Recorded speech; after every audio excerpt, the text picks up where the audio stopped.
In today's video, we're going to install the NexGen Cobb Flex system, so come along. Yeah, so Cobb just released the NexGen Flex Fuel Kit, so we got to install all that stuff. Plus, we're putting an adjustable fuel pressure regulator in here from Radium. So that's our goal for today. The car isn't running right now, but I've got this stuff, so I want to at least get it in here so it's ready and we don't have to really worry about it too much. Once all that is done, it won't be... Can't really fire it up, unfortunately, because the car doesn't run, but let's get it all routed and see where we're at. Let's open up the boxes here and see exactly what's all in the kit.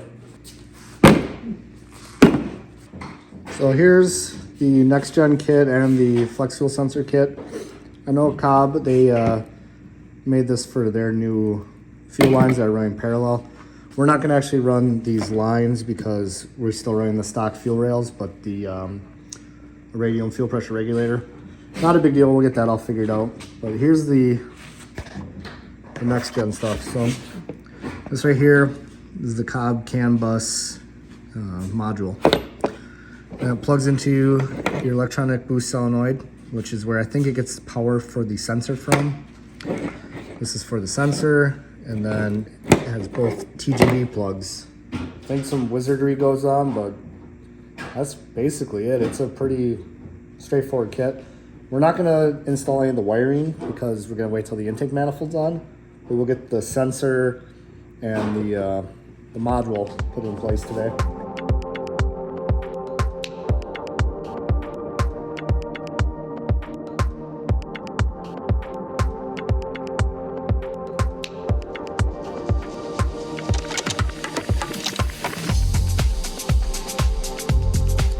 All right, so we got the ethanol content sensor mounted, and we got the module actually mounted. We're gonna have to wait for like the wiring and all that kind of stuff till the intake manifold's on. But I want to finish the rest of the fuel system here real quick. So that means putting the Radium fuel pressure regulator on, get that kind of situated. See if we can make the line placement work for now. We might have to do some custom stuff with the ethanol sensor, but I've got a lot of miscellaneous stuff around here, so let's see what we can make work.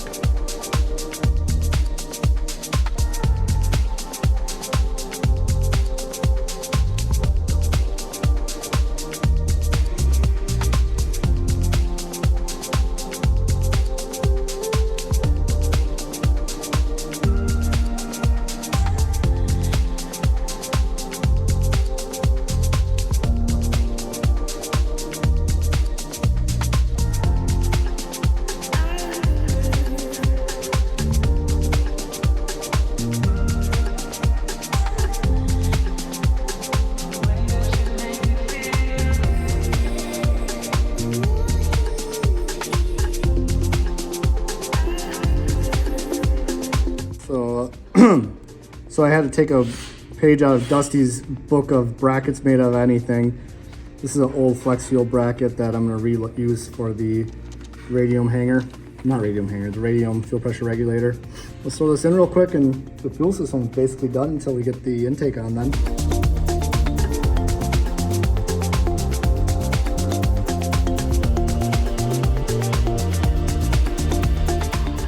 I'm gonna set the intake manifold on here real quick. I'd like to just finish the fuel system. That way I know it's done and ready to go.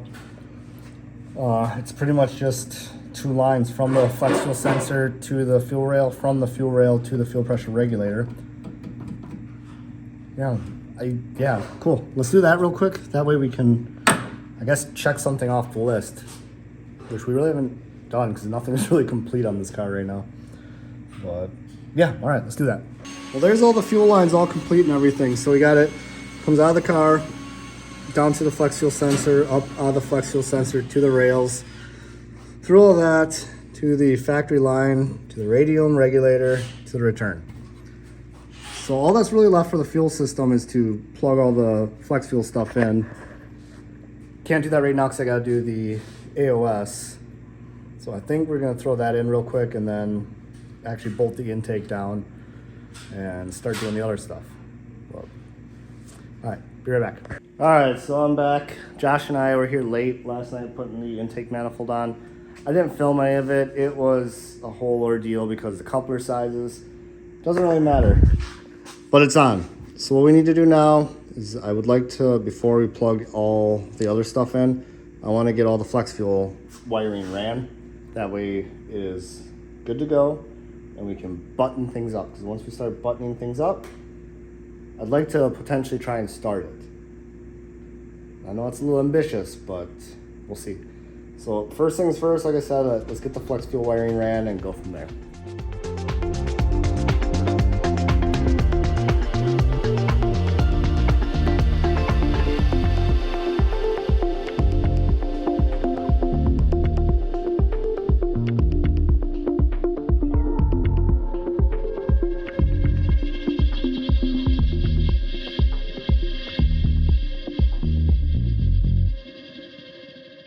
Yeah, so that was a pretty straightforward install on the wiring.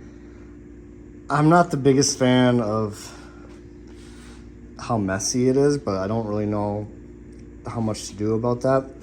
I think this winter, the plan is to go to some different fuel rails, so we gotta pull this intake off. When that happens, I'm gonna run all the wiring, I think, underneath, because it just kind of just jumbles up right here. But give you an idea, from the we gotta plug in the module, the flex fuel, the NexGen Flex Fuel harness plugs into the TGV. If you have the fuel pressure sensor, it plugs into the fuel pressure sensor and then the OEM harness. If you didn't have the fuel pressure sensor, you would just plug it into here and here. The other side, I don't know how well you'll be able to see it. Same thing, you plug it in line with the TGVs. And lastly, you have the boost solenoid jumper. If I remember right, this is to supply voltage to the actual ethanol sensor. But yeah, overall, like pretty straightforward install. I'm pretty stoked about that. With that, the fuel system is technically complete on this car now, so we can check that off the list. Yeah, but that's probably where I'm gonna leave this episode. So if you guys are looking forward to seeing this car get tuned, stick around, and we'll see you guys next time.